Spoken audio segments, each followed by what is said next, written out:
I want to be in a situation where I can talk to somebody and make a difference in some way.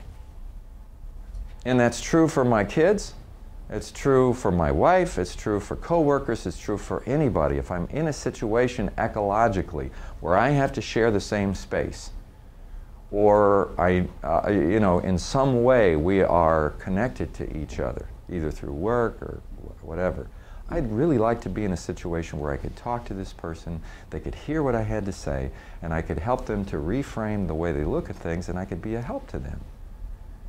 And so if you think about the people that you work with and realize that you can make a difference if you learn how to do it, it's all just skills. Because we don't have the skills.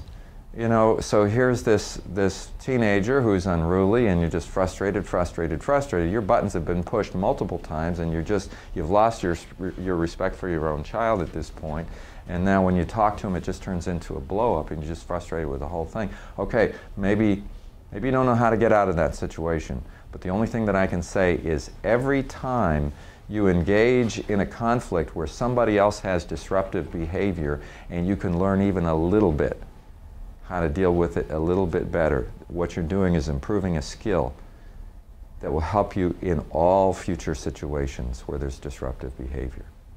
And in every case where you lose respect for this person and you refuse to look at yourself and your attitude, and you get triggered, and it creates a deeper and deeper separation where you create the wall and you see them as your enemy in some way or another, what you're doing is you're reinforcing a habit that will make it harder and harder in the future for you to ever have an impact. And what we've got to do is to look at our habits. We have many habits. We have unconscious habits.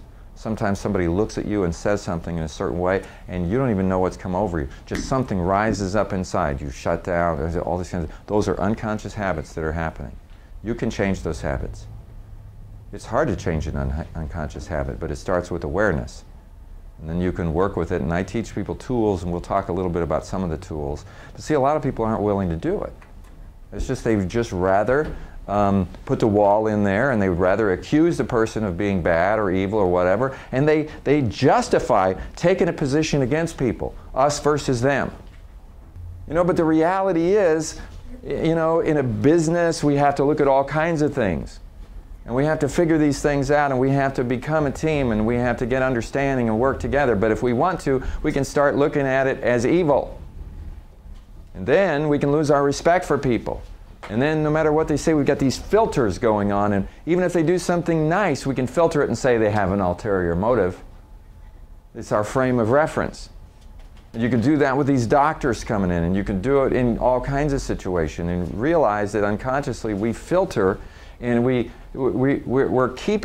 getting further and further away from being able to bring things together. Conflict management to me is an ecological process of trying to bring about a greater ecology between diverse people in a home, in a business, in a team, and in whatever the differences are. Let's break them down.